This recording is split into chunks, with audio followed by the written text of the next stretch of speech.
A Cinnabon worker in Wisconsin got caught on video calling two black customers the N-word. She admitted it on camera, said, "I am a racist" out loud, flipped them off with both hands. Cinnabon fired her immediately, calling it deeply troubling.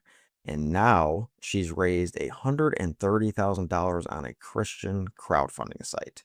Racist? I am racist. So weren't. Look at that face. She's gleefully proud of this. This wasn't some heated moment she regrets. She's proud. Weren't You are the idiot. No, I'm not. racist, and I'll say that to the whole entire world. Don't be disrespectful. You ruin your life. Define disrespect, lady. You just called someone the N-word and you're lecturing them about respect. Yeah, that tracks. And no, if you want the whole interaction, nothing the customers did falls outside of what anyone in customer service deals with. I mean, we're talking crazed sugar junkies hooked up to IVs of Ozempic. This wasn't some extreme provocation. She just went full racist because she could. Look, and I'm not talking about actual Christians here, people who follow what Jesus actually said about mercy and justice and loving your neighbor. And by the way, Jesus wasn't white either. I'm talking about people who call themselves a Christian while funding a woman who admitted to racism on camera. She made 4 times her annual salary in 1 week for getting fired. Is this the new American dream? Get fired for racism and then cash out? Because this isn't the first time. Earlier this year, same platform, different woman, Shiloh Hendrick in Minnesota called a Somali child a racial slur on a playground, got cited for disorderly conduct. She raised over $800,000. $800,000 for yelling at a kid. Like, what does a lawyer cost for disorderly conduct? $1,000?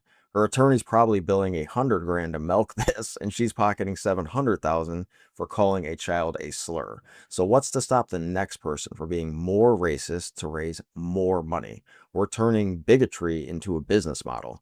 GiveSendGo's response? We're not a place of judgment. We're just providing space for expression. Okay, so tell me, like, what's the line? At what point are you accountable for what happens on your platform? Because if this isn't over the line, like, where is it? Do you think I want to be doing this, reading this every day, making videos about it? I don't, but I can't ignore what I'm seeing. Here's what political science professor said. When elites say things, people follow. You mean like a guy who bankrupted multiple casinos, who organizes supporters around scapegoats? Look at the record yourself. But she's right. Last week, there was a xenophobic tirade against Somali immigrants, a new ICE operation launched targeting them in Minnesota, and days later, this happens in Wisconsin to Somali customers. Coincidence? Can you imagine the Cinnabon franchise owner doing the math? She made $130,000 a week. Should we hire her back? Maybe, give her a raise? She's a local celebrity now. That's where we're at. Racism is profitable. Getting fired for racism is more profitable. If we're funding someone $130,000 for yelling slurs, what's next? Like, what's to stop worse? I'm not being dramatic. This is the actual progression. We're rewarding racial harassment right now. And where does that lead? Because racism doesn't exactly open your mind, does it? If we saw snakes fighting each other because they were different colors, we wouldn't call them an intelligent species. We'd call them stupid animals.